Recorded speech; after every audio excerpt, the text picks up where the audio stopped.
umukuru w'ingabo za Uganda yahuriye Kampala n'abayobozi b'umutwe w'inyeshyamba wo mu burasirazuba bwa Repubulika ya Demokarasi ya Kongo nyuma y'imirwano yahitanye abantu benshi cyane mu kwezi gushize nk'uko byatangajwe n'igisirikare. U Rwanda na Repubulika Iharanira Demokarasi ya Kongo kuwa 25 Mata basinye i Washington DC muri Leta Zunze Ubumwe za Amerika amasezerano agena amahame y'ibanze yo gukemura mu buryo burambye ikibazo cy'umutekano muke mu karere ka Afurika y'ibiyaga bigari. Turabagezaho ibikubiye muri aya masezerano ingingo ku yindi. Perezida wa Leta Zunze Ubumwe za Amerika Donald Trump aracyahagaze ku gitekerezo cye cyo kugira Canada leta ya 51 y'igihugu cye.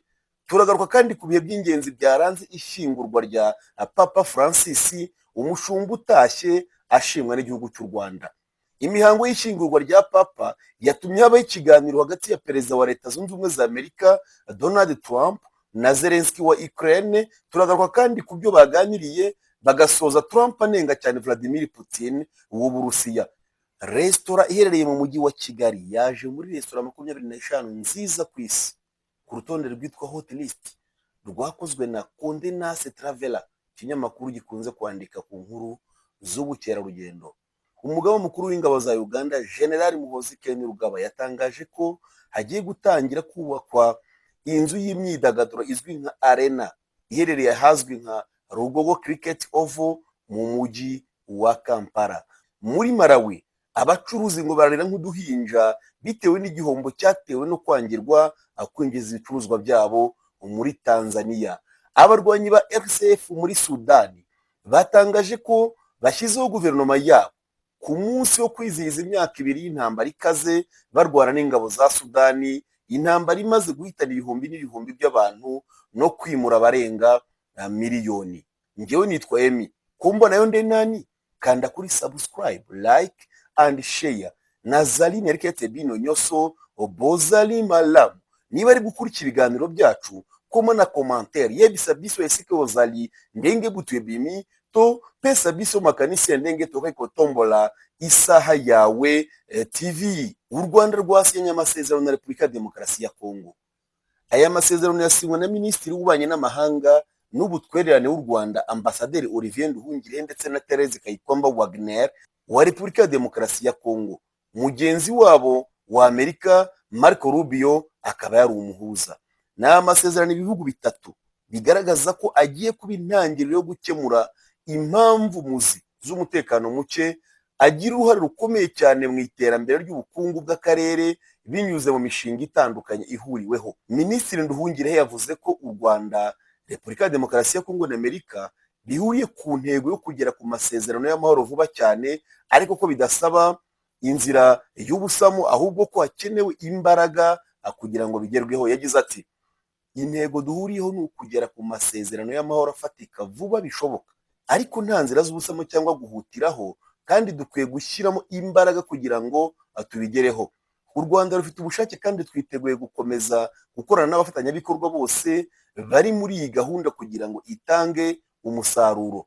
Minisitiri w'Ububanyi n'Amahanga wa Amerika yagaragaje ko amasezerano agena aya mahame agizwe n'ingingo nyamukuru 3 zirimo iy'ubusugire n'ubwigenge, umutekano, ubufatanye mu bukungu, gucyura impunzi, MONUSCO n'ingabo z'akarere n'amasezerano y'amahoro.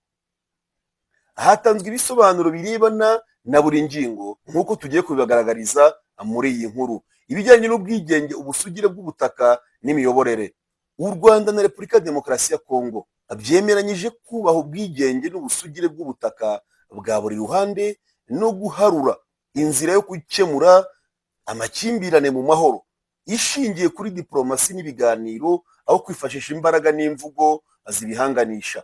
Ibihugu kandi byemeranije kubaha imipaka isanzweho bikirinda ibikorwa n'imvugo biyihungabanyiriza umutekano cyangwa se ibigamije kuyitesha agaciro. Buri ruhande rwemeye kubaha uburenganzira bw'imiyoborere y'ubutaka bwa rumwe n'urundi mu gihe butabangamira ubwigenge cyangwa ubusugire bw'ubutaka bwa hamwe cyangwa ahandi. Nk'uko kopi y'aya masezerano yasohowe na Minisiteri y'Ububanyi n'Amahanga ya Amerika ibivuga, u Rwanda na Repubulika ya Demokarasi ya Kongo byemeranyije kutivanga mu bibazo bwite bya buri ruhande. Ku ngingo y'umutekano, u Rwanda na DRC byemeranyije ko bifite ku mipaka ibishobora kubangamira umutekano wabyo, bisezerana kubikemura hubahirizwa ubwigenge n'ubusugire bw'ubutaka bwa buri ruhande. U Rwanda by'umwihariko rugaragaza ko rubangamiwe n'umutwe w'iterabwoba wa FDLR ukorera hafi y'umupaka mu burasirazuba bwa Repubulika ya Demokarasi ya Kongo. Rwagaragaje ko ubufasha bwa leta ya Repubulika ya Demokarasi ya Kongo bwarenze guha FDLR indaro, iyiha intwaro, imyitozo ya gisirikare n'amafaranga. Perezida Felix Tshisekedi Tshilombo yongeraho ko azafasha abanyarwanda gukuraho ubutegetsi bwa Paul Kagame. Ibihugu byombi byemeranije ko amahoro, umutekano n'ituze ari ngombwa kugira ngo ubucuruzi bwambukiranya imipaka bunyura mu nzira zemewe n'amategeko bwongererwa imbaraga, hanabeho ubufatanye mu by'ubukungu ku rwego rw'akarere. Byagaragaje ko byombi bifite inyungu mu gusenya imitwe yitwaje intwari ikorera ku mupaka cyangwa se hafi yayo. Byemeranya ko ubufasha ihabwa bugomba guhagarara. Mu gihe byitezwe ko ibiganiro bizakomeza, u Rwanda na DRC byumvikanye ko bizashyiraho urwego rw'umutekano ruhuriweho rwo kurwanya imitwe yitwaje intwaro ndetse n'amatsinda y'abagizi ba nabi abangamira umutekano wa buri ruhande. Ku bijyanye n'ubufatanye mu bukungu, u Rwanda na DRC bihuriye ku miryango iharanira iterambere ry'ubukungu nk'Afurika y'Uburasirazuba EAC ndetse ICGLR mu karere ka Afurika y'ibiyaga bigari ndetse na COMESA. Byemeranyije gushingira ku ntego zayo, bikongera ubufatanye mu bucuruzi no mu ishoramari. Hashingiwe ku mikorere y'iyi miryango, ibihugu byemeranyije gushyiraho uburyo bwo gukorera mu mucyo kugira ngo buri ruhande ruzabone inyungu mu mutungo kamere akarere gafite binyuze mu bufatanye n'ishoramari. Mu bijyanye no gucyura impunzi, ibihugu byemeranyije ko mu gihe amahoro n'umutekano bizaba byabonetse mu burasirazuba bwa Repubulika ya Demokarasi ya Kongo, bizafatanya n'inzego z'umuryango w'abibumbye n'imiryango ishinzwe ubutabazi mu gucyura abahungiye mu bindi bice by'iki gihugu ndetse n'impunzi z'abanyekongo ziri mu Rwanda no mu bindi bihugu. Aya masezerano avuga ko gucyura izi mpunzi bizakorwa hubahirizwa amategeko mpuzamahanga azirengera. U Rwanda rucumbikiye impunzi z'abanyekongo hafi ibihumbi 100 ziganjemo izivuga Ikinyarwanda, harimo izigiye kuhamara imyaka 30 ndetse n'izahunze imirwano ya vuba y'ingabo za Repubulika ya Demokarasi ya Kongo n'umutwe witwaje intwaro wa M23. Royal Restaurant Kigali yashyizwe muri 25 za mbere ku isi. Condé Nast Traveler n'ikinyamakuru cyatangiye mu 1987 ikibanda ku nkuru z'ahantu ndetse n'ibintu byo hirya no hino ku isi abantu bashobora gusura bakanyurwa. Nyuma y'amezi 12 kiri mu bushakashatsi bwakozwe hirya no hino ku isi, cyashyize hanze urutonde rwa restaurant 25 nziza ku isi, harimo n'imwe yo mu Rwanda. Ni urutonde rwakozwe n'abakozi ba Condé Nast Traveler baryama, barya kandi batembera hirya no hino ku isi. Iyi restaurant kandi izina ryayo ryatoranijwe hashingiye ku mateka y'u Rwanda, cyane ko ku gihe cy'abakoloni basomaga izina ryayo ko ari Rwanda. Ni restaurant yafunguwe mu mpera z'umwaka wa 2024 iherereye ku Kimihurura. Reka tugaruke kandi ku by'ingenzi byaranze ishingurwa rya Papa Francis, umushumba utashye ashimwa n'igihugu cy'u Rwanda. Papa Francis utashye ashimwa n'u Rwanda ku buryo bwo kuzana umucyo mu mubano warwo na Kiliziya Gatolika, yashyinguye Vatikani mu buryo buciye bugufi ugereranije ndetse n'abandi bapapa bamubanjirije, mu muhango witabiriwe n'abantu barenga 400 bari Vatikani, abandi benshi bakawukurikira kuri televiziyo ku isi hose. Umuhango wo gushyingura Papa Francis wabangirijwe na misa yamaze iminota 90 mu mbuga ngari cyane yitiriwe Mutagatifu Petero i Vatikani. Misa yabaye mu 2005 mu gushyingura Papa Yohani Paulo wa kabiri yari yamaze amasaha 3. Abakuru b'ibihugu na guverinoma barenga 150 bari bitabiriye uyu muhango, barimo Donald Trump wagize uruzinduko rwe rwa mbere hanze y'Amerika kuva yakongera gutorerwa kuba perezida, aho yari kumwe n'umugore we Melania Trump. Hari kandi perezida wa Ukraine Volodymyr Zelensky n'umugore we. Uyu mukuru w'igihugu yaboneyeho umwanya wo kuganira na mugenzi we w'Amerika ndetse n'uw'Ubufaransa Emmanuel Macron. Hitabiriye kandi perezida wa Argentine Javier Milei, uw'Ubutaliyani Sergio Mattarella, uwa Albania Bargiram ndetse n'abandi batandukanye. Ku ruhande rwa Afurika hitabiriye barimo perezida wa Angola, uwa Cape Verde, uwa Centrafrica, uwa DRC ndetse n'abandi. Gushyingura Papa Francis ni umuhango wakurikiranywe ku isi hose, ku bitangazamakuru cyane cyane abanyamakuru barenga 4,000 bari Vatikani. Umutekano wari wakajijwe, ikirere cyafunzwe, inkuta zose za Vatikani bamudahusha, kajugujugu zicunga umutekano zizenguruka hose. Papa Francis yashyinguwe muri Bazilika ya Mutagatifu Maria Maggiore. Iyi bazilika ikaba iri hanze ya Vatikani, bitandukanye nuko byari bisanzwe bigenda ku bandi, kuko bashyingurwaga muri Bazilika ya Mutagatifu Petero. Ugushyingurwa kwa Papa Francis kwabaye kandi intangiriro y'iminsi 9 yo kunamira Papa Francis yagenwe na Kiliziya Gatulika. Kuva ashyinguwe mu minsi itarenze 20 hazaba hamaze gutorwa ugomba kumusimbura. Mu bahabwa amahirwe cyane harimo Umutaliyani Kardinali Pietro Parolin usanzwe ari umunyamabanga wa leta ya Vatikani, akaba afite imyaka 70 y'amavuko. Mbere y'uko Perezida Trump agira uruzinduko ruto i Roma, abayobozi bari baragabanyije ibyiringiro byo guhura na Zelensky cyangwa abandi bayobozi b'ibihugu, bavuga ko ku gihe gito cyari kigenewe urwo rugendo no ku ntego yacyo nyamukuru yo kwibuka Papa uherutse kwitaba Imana. Trump yari yatoranije Arabia Saudite nk'igihugu cya mbere azasura mu ntangiriro y'iyi manda ye nshya, kandi azahagendera mu kwezi gutaha. Ariko urupfu rwa Papa rwamuhinduriye cyane iyo gahunda, bituma Trump ashyira i Burayi umugabane akunze kunenga nk'ahantu agiriye uruzinduko rw'imbere mu mahanga bwa mbere. Leta Zunze Ubumwe za Amerika ikomeje kongera igitutu kuri Ukraine nyuma yo gutangaza mu cyumweru gishize ko ishobora kuva mu biganiro mu minsi mike nibiye bigaragara ko nta masezerano ashoboka. Ku wa gatanu Trump yavuze ko Uburusiya na Ukraine bigeze hafi cyane ku masezerano yashyira iherezo kuri uwo mubano w'amakimbirane watangiye muri 2014 ubwo Uburusiya bwatangizaga ibikorwa by'intambara ubwo bwagabaga igitero cyuzuye kuri Ukraine. Ni umunsi mwiza mu biganiro ndetse no mu nama hagati ya Ukraine n'Uburusiya. Bageze hafi cyane ku masezerano, kandi impande zombi zikwiye guhura ku rwego rwo hejuru cyane kugira ngo basoze ibyo batangije. Trump yanditse kuri Truth Social ubwo yari amaze kugera i Roma umuhango wo gushyingura Papa Francis. Intumwa idasanzwe ya Trump, Steve Witkoff, yagiranye ibiganiro n'umukuru w'Uburusiya Vladimir Putin mu gihe cy'amasaha 3 ku wa gatanu, nk'uko byatangajwe n'umujyanama wa perezida w'Uburusiya Yuri Ushakov, wavuze ku biganiro byubaka by'ingirakamaro cyane. Mbere yo kuva i Kiev ajya i Roma ku wa gatanu, Perezida Zelensky yatanze icyifuzo cy'impinduka zitandukanye mu rwego rwo guteza imbere ibiganiro n'amahoro. Mu minsi iri imbere hashobora kubaho inama zikomeye cyane cyane, inama igomba kutwegereza ituze kuri Ukraine, niko Zelensky yatangaje. Ukraine n'Uburusiya ntibyigeze byongera guhura imbona nkubone kuva mu byumweru bya mbere byo mu kwezi kwa Gashyantare 2022 ubwo Uburusiya bwagabaga igitero kuri Ukraine.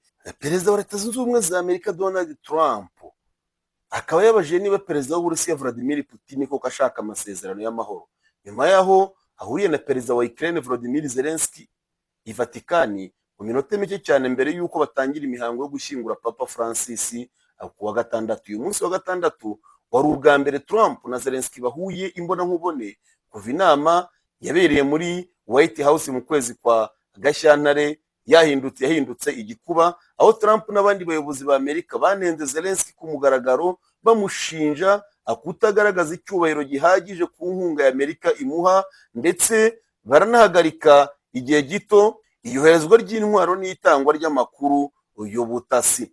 Guherwa White House yongeye umuhate wo gushaka uburyo bwo kugera ku masezerano y'amahoro muri Ukraine. General Muhoozi Kainerugaba, umuhungu wa Perezida Yoweri Museveni, yakiriye inama yo ku rwego rwo hejuru yo muri Entebbe n'abayobozi b'umutwe wa Codeco, umutwe umaze igihe uhanganye kenshi n'ingabo za Uganda UPDF nk'uko itangazo ryasohowe n'igisirikare bivuga. Codeco ni umwe mu mitwe myinshi yitwaje intwaro irwanira kugenzura agace kwazwiho ubutunzi bwinshi cyane bw'amabuye y'agaciro. Kainerugaba yasabye abayobozi ba Codeco gufatanya n'ingabo za UPDF kugira ngo bazane amahoro n'umutekano mu burasirazuba bwa Kongo, Iryo tangazo rikomeza rivuga ko rinashimira iyo nama nk'intambwe ikomeye cyane mu bikorwa biri gukorwa byo kugarura amahoro muri aka karere. Uganda imaze igihe kinini cyane ifite uruhare ruto rugaragara mu ntambara iri kurindimura abantu mu burasirazuba bwa Kongo. Guhera mu mpera za 2021 ingabo za Uganda zafashije iz'igihugu cya Kongo mu kurwanya inyeshyamba za ADF, umutwe w'Abagande ufite imikoranire n'itsinda rya gisirikare ryitwa Islamic State. Mu kwezi kwa Werurwe ingabo za Uganda zagabye igitero gikomeye cyane kuri Kodeko hafi y'umujyi wa Mahagi uri hafi cyane ibirometero 50 uvuye ku birindiro by'amavuta y'ingenzi ku butaka bwa Uganda, maze zivuga ko zishe abarwanyi ba Kodeko amagana. Umwe mu bakozi b'igisirikare udashaka ko amazina yatangazwa kubera uburemere bw'ibiganiro yabwiye AFP ko ibyabaye kuwa kabiri bidahagije. Ni igipimo ku nyeshyamba za ADF ko nazo zashobora kwakirwa neza niba zihagaritse imirwano kuri Uganda. Uwo muyobozi yongeyeho ko Uganda ishaka kwerekana ko ubusugire bwayo burasirazuba bwa Kongo butari uwo kurwana ahubwo bugamije amahoro, kandi ko General Muhoozi Kainerugaba ashobora kubigeraho.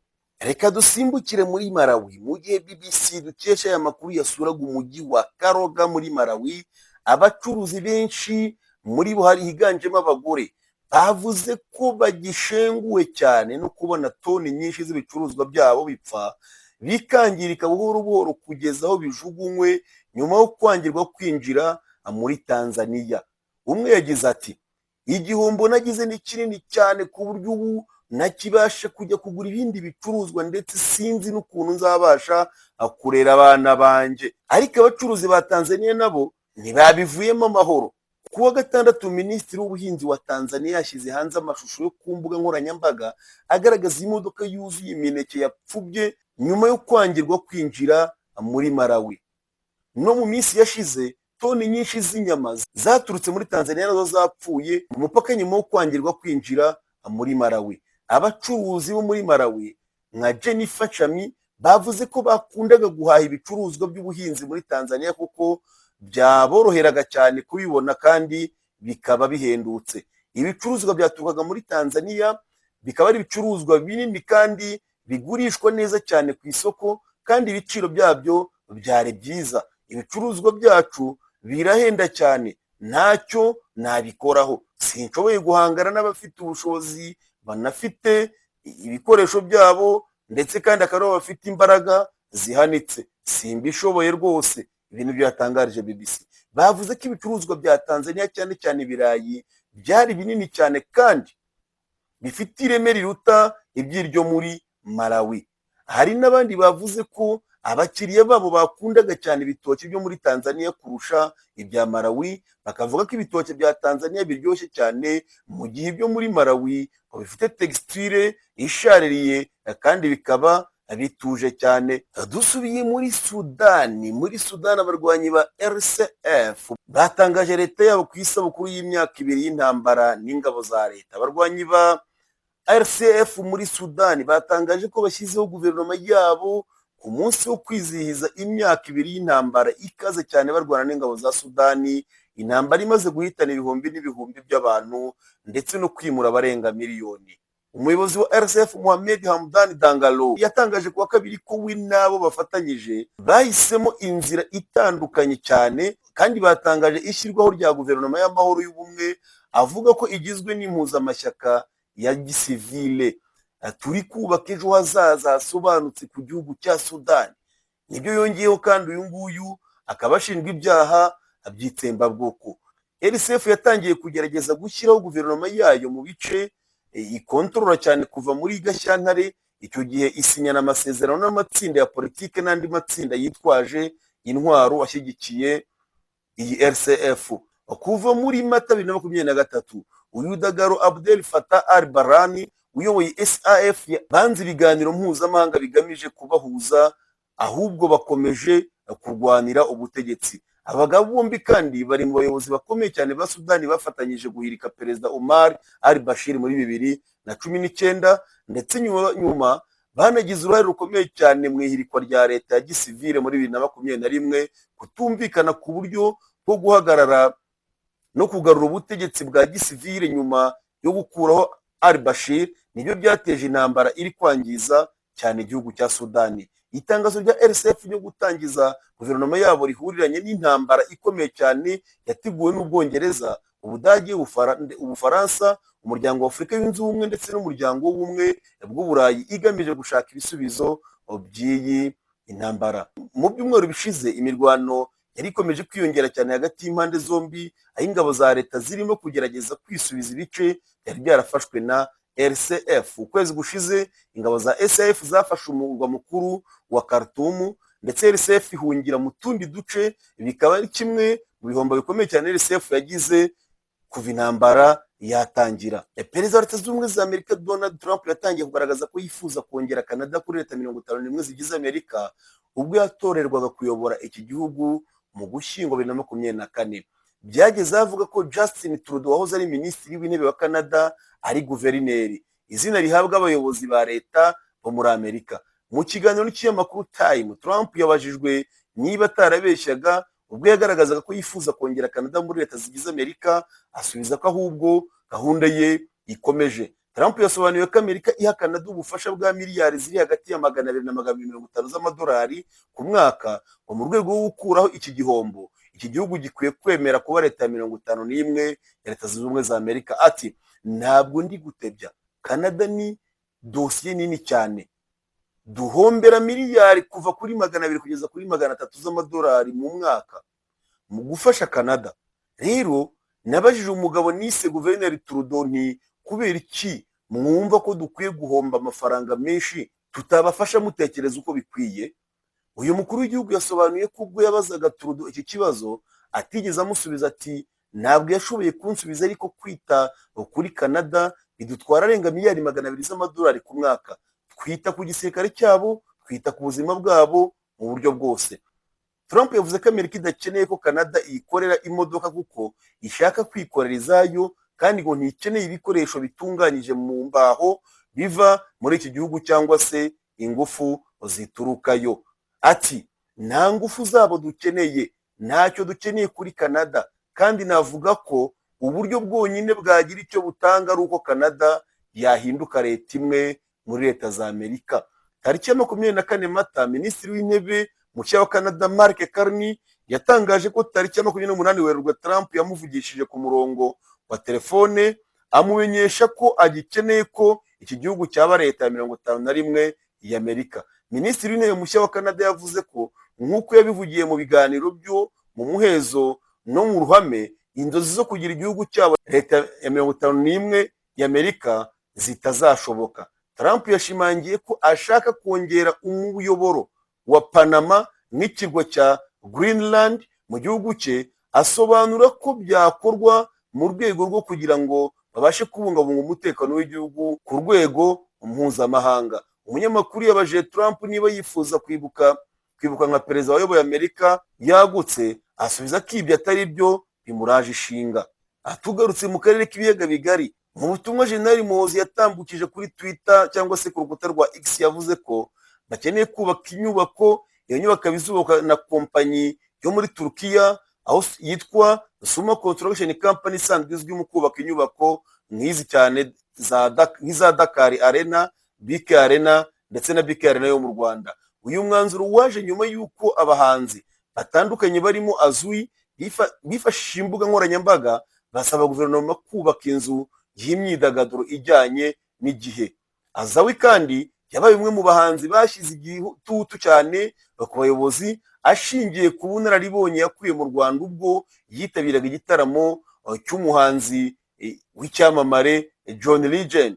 Inyubako ya Arena igiye kubakwa muri Uganda, iyi nyubako ikazaba ifite ubushobozi bwo kwakira abantu 15,000 ndetse izanaba ifite izindi nyubako zayo yunganira, ikaba izakira abantu 3,000 bicaye neza. Iyi nyubako izashyirwa ahazwi nka Rubugo, ahasanzwe hari ibikorwa remezo by'imikino birimo ibibuga bya cricket ndetse na basketball.